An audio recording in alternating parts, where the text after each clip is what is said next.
Hello, and the purpose of this video is to serve as a follow-up to a previous video that I did in which I discussed Ludwig von Mises' perspective on Nazi economics, right? So this video is going to be a follow-up to that.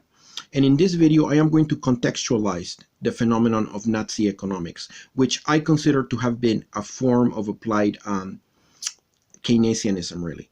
A form of applied Keynesianism mixed with Italian corporativism. Okay, that is how I see the Nazi economics. I don't consider Nazi economics to have been a form of socialism, and I disagree with von Mises on that, because von Mises said that the Nazi economic system was a form of socialism. And in the video that I did doing the critical review of the article from the Mises Wire, which is the publication of the Mises Institute, which is the only legitimate and credible entity that represents Austrian school and anarcho-capitalist thought, right? And when I did the critical review of the article about Mises and Nazi economics, I disagreed with Mises about, the characterization of Nazi Germany as a form of socialism. And I will, I will put a link in the description to that video. You can go to that video and refer to that. In this video, though, I want to focus on why did the Nazi economic policies were so successful and popular, right? Which they were in the 1930s, right? Up to the outbreak of the war in September 1939. Between 1933 and 1939, I mean, Hitler took Germany out of the Depression, right? And I mean, it was again a combination of Keynesianism and Italian corporativism, right? He focused on extensive investment in public works and other measures. He increased the labor wages, was slightly increased, etc. Later on, the wages were frozen, but at the beginning there was an increase compared to a previous era where there was economic crisis. But yeah, I mean, and of course, in the background was the secret rearmament, right? That was the pillar of the Nazi economic success, was the secret rearmament that was taking place. But anyhow, the reason why Hitler came to power, other than the stupidity of the Social Democrats, because it was the Social Democrats. It was the incompetence of the social democratic politicians and their lack of vision and their lack of solutions that led the social democratic workers to vote for Hitler, right? And thus, prompting Hindenburg to appoint him as chancellor in 1933.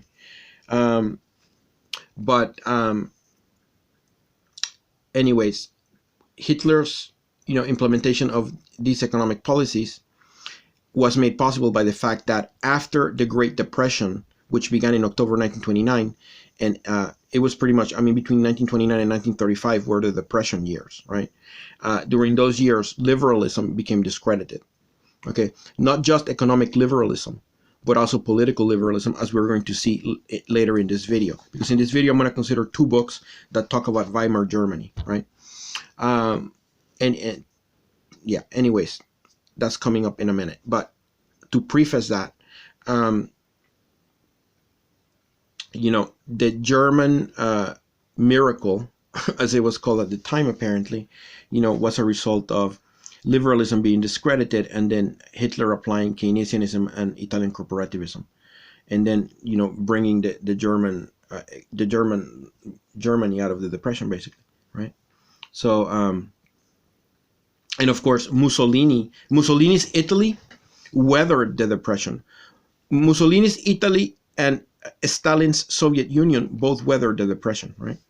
And that was another factor that made those regimes sort of like popular, as opposed to liberalism, which was discredited, because people would point out, look, fascist Italy and so-called communist Russia was not communist, weather the Depression. I wonder why, and because obviously those were economic systems that were not premised upon reliance on, market forces, which is the premise of liberalism, right?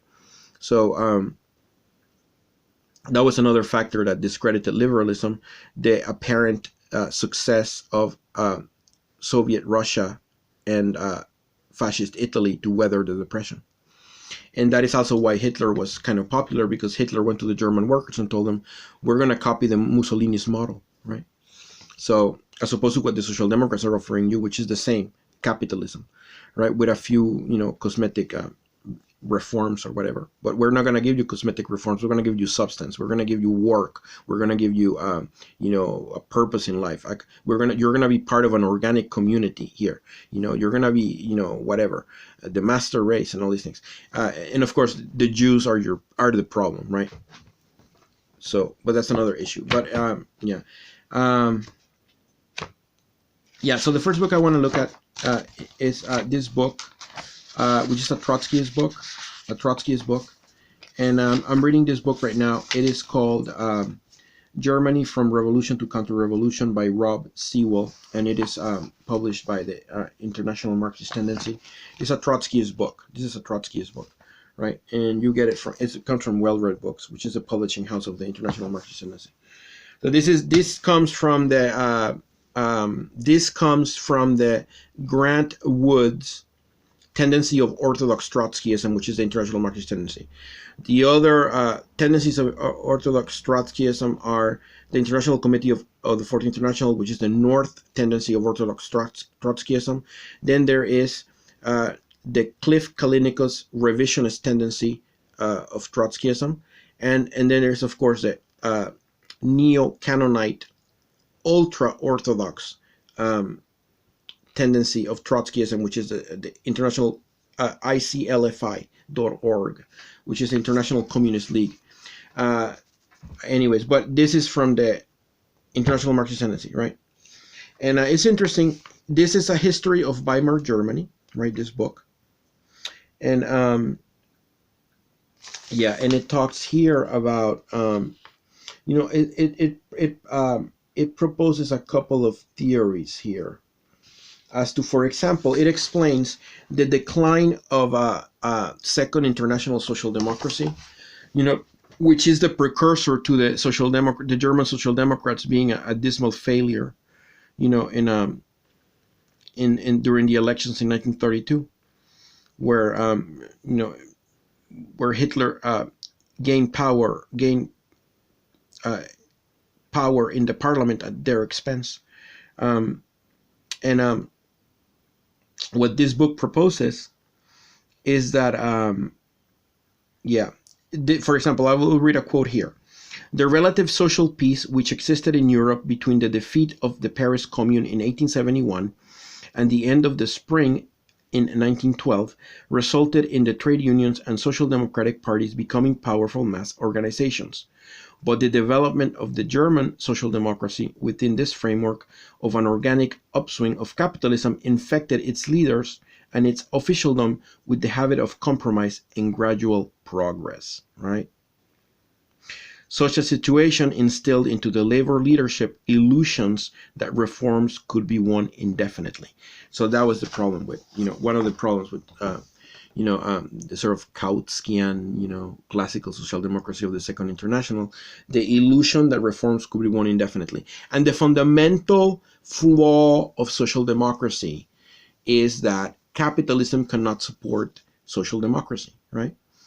Because inevitably, the cost of maintaining the welfare system cuts into profitability, right? And cuts are necessary, which is why in Sweden, since the 1980s, they have been cutting the welfare system, right? Because they need to maintain the profitability of Swedish capital, so they need to cut the welfare system. While at the same time, using in recent years, for example, the previous Social Democrat Prime Minister, Löfven, how he said that he was, throwing undocumented immigrants into detention to protect the welfare system, right? I mean, the Social Democrats cut the welfare system to maintain profitability of Swedish capital, while at the same time saying that immigrants must be thrown into the detention centers to protect the welfare system that they're cutting. This is typical Social Democrat duplicity and chicanery, right? It's typical Social Democrat. But that's another issue. But yeah. Okay, reforms cannot be won indefinitely, right? That's one of the fundamental flaws of and if a social democrat argues Keynesianism, all you have to point out that the 1946 to 1973 boom, the Keynesian boom, ended in a recession in 1974-75, which, and in the late 70s you had stagflation. So I hear that in Sweden it was a different thing. The 70s in Sweden were a different thing. But in other countries like the United States, for example, the late 70s were a period of stagflation. So that is the result. The result of long-term applied Keynesianism was stagflation, and the new Keynesianism that they have now, based on quantitative easing, this side of the 2008 financial crash, and the pandemic, where they basically sustained the economy with passive aggressive quantitative easing, that also will run out of steam at some point.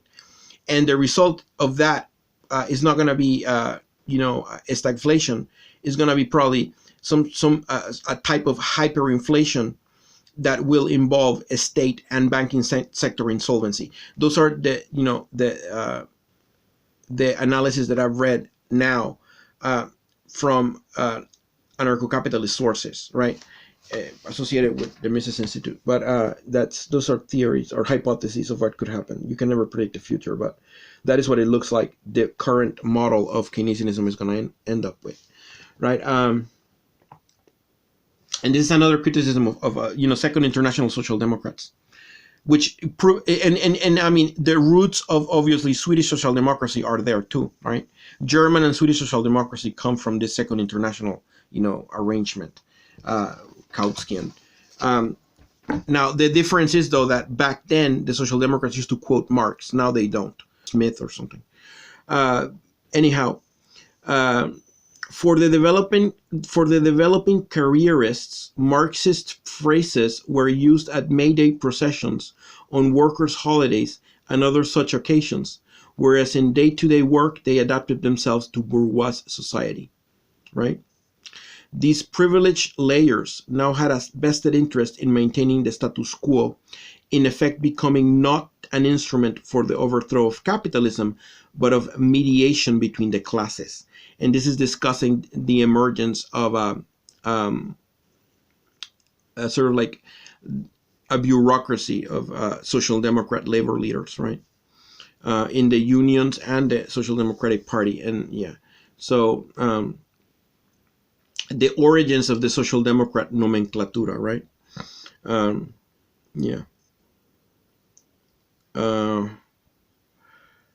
So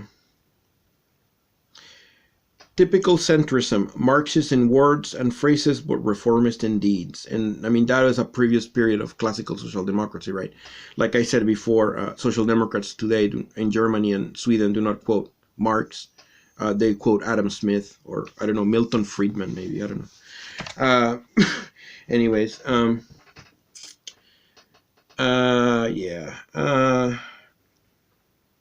this is the Trotskyist theory as to why Hitler went to war. German capitalism, which had arrived on the scene very late, had effectively missed out on the division of the globe by the imperialist powers, especially Britain. The only way German capitalism could break out of the straitjacket of the national market was by a violent redivision of the world. World war became inevitable. Mm-hmm. You can apply that to Putin's Russia today when they invade Ukraine, right? Maybe Putin needs to break out of the straitjacket of the national market and needs to violently redivide Europe, right? So he seizes Ukraine. I don't know. Maybe, and that's just a theory. I'm pulling a hypothesis. I'm pulling out of my ass, but. When I read that passage, it made me think about Putin and the invasion of Ukraine. But the Swedish Social Democrats, the Social Democrat government, they buy oil from and gas from Putin. So while at the same time granting permanent asylum or automatic asylum to the refugees of the Ukrainian war, right? So it's like another example of social democrat duplicity, right? And inconsistency. Apparently,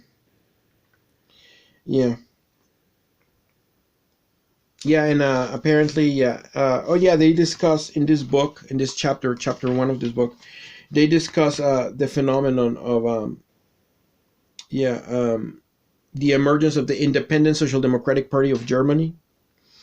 Yeah, and around 1916, revolutionaries and reformists were suddenly united in a general opposition to the war, right?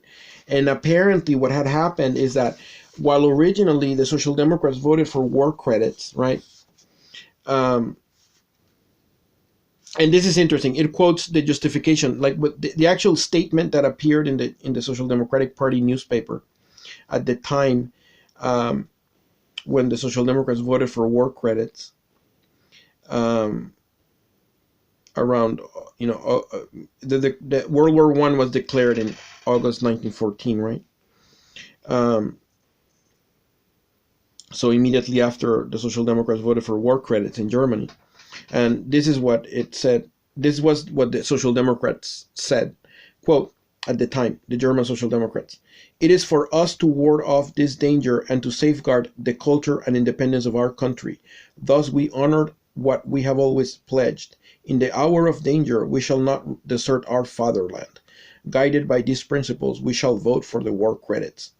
And it says here, that's a direct quote from the Social Democrat leaders, right, in the German parliament around the time of the beginning of the First World War. And you know what added insult to injury is that, quote, "They used suitable quotations from Marx and Engels written in 1848 and 1859, ripped out of context," right? So in order to justify voting for the war credits, the Social Democrats quoted Marx. Imagine that. How crazy that, that's total. That's like a descent into Alice in Wonderland politics there. The German Social Democrats, it's like, it's bizarre, quoting Marx to justify like voting for war credits is crazy. Anyways, yeah, then this, but then what happened is that as the carnage of the war became worse, then there emerged growing opposition amongst the Social Democrat parliament deputies to the war. So in March of 1915, 25 Social Democratic Party deputies voted against the war credits. In August 1915, it rose to 36. And by December, 43 of the 108 Social Democratic Party deputies said they would no longer respect group discipline. Right? So yeah, I mean, this is another aspect of the history. Like not all the Social Democrats, like many Social Democrats, came to regret what they originally did, after they saw the carnage, of the war, of the trench warfare, probably. 1915, I think 1915, they already started the trench warfare. But, yeah, in March 1916, a big minority refused to vote for the budget in the German parliament. And in January of 1917, there emerged the Independent Social Democratic Party of Germany, which is a splinter group from the Social Democrats. Great instinct. Like I said in another video, anybody who splits from that nefarious party is, making the right career move. Looks like these independent Social Democrats did the right thing, right? Revolutionaries and reformists were suddenly united in their general opposition to the war, right?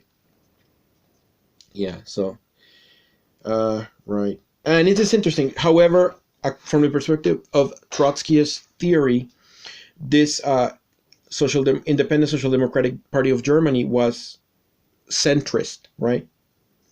And centrism, as defined by Leon Trotsky, quote, "is composed of all those trends that are between reformism and Marxism," quote.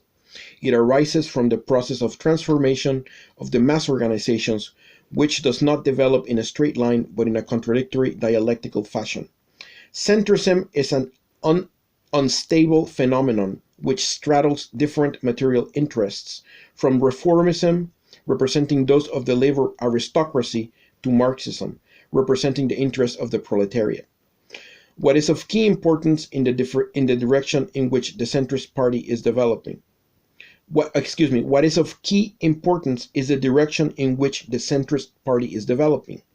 Due to its unstable character, it either goes over completely to revolution or reverts back to a classical reformist organization. The new independent Social Democratic Party of Germany was moving towards a revolutionary standpoint, right? Now, this, of course, does not apply to like the Swedish Center Party, right? No. Yeah, the Swedish Center Party is something completely different. That is a compromise. They have a foot in the, neoconservatism and a foot in social democrat neoliberalism. So that's the Swedish Center Party is something different.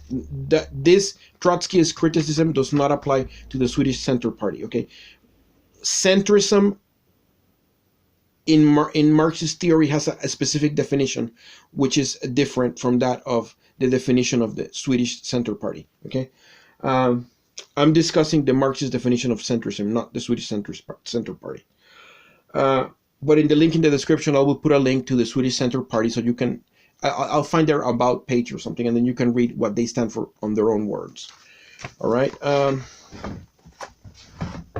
Yeah. And I'll probably put a link to some material on centrism from the Marxist Internet Archive, so you can see the difference, right? Right. The impact of the Russian Revolution in November 1917 had an electrifying effect, right, on the German radical workers movement.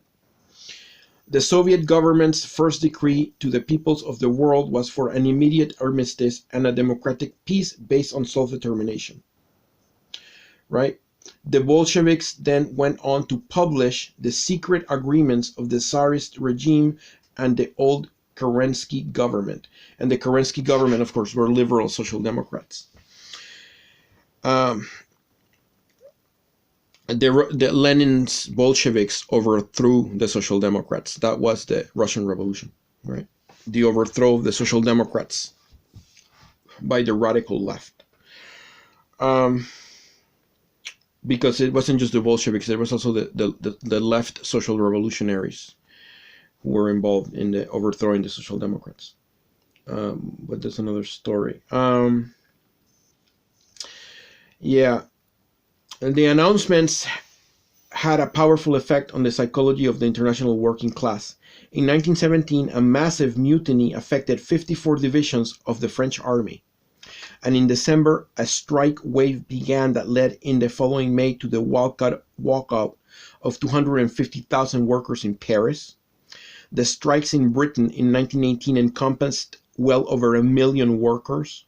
In January 1918, 700,000 workers in Austria-Hungary joined a general strike in support of the Bolsheviks' peace proposals. So basically, the Bolshevik overthrow of the Social Democrats and the Kerensky government led to a wave of wildcat mass strikes all over Europe. Great, beautiful, wonderful.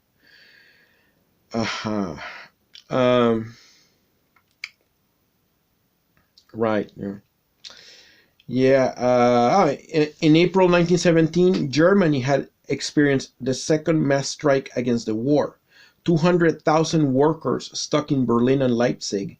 This followed in January 1918 by the greatest strike of the war years, when over 1 million armament workers downed tools against the Treaty of Brest-Litovsk, which the German regime had forced upon the Bolshevik government. Right, so, okay. So basically, that was the beginning of the end of the Kaiser, That must have been the beginning of the end. April 1917, I mean, yeah. Right. I mean, by that time, I believe that the British blockade of German ports was probably having an effect on the German economy, People were starving, So that adds to the anger of the population, the workers and what have you. You can't, that was, yeah, but, yeah, between the blockade and, the Bolshevik Revolution and the carnage of the war, these workers were down tools. The January strike was organized in the main by an opposition trade union group called Revolutionare Obleute. and my pronunciation of German is horrible. Please forgive me. I'm a Spanish, English, and French speaker, not German. The revolutionary shop stewards, they were the ones initiating this, right? Revolutionary shop stewards, they led like a wildcat strike in the defense industries. Imagine that. Ooh, that would have like scared the German general staff. They would have been like, that's very bad. if the armament workers are on strike, you know. Yeah. But yeah.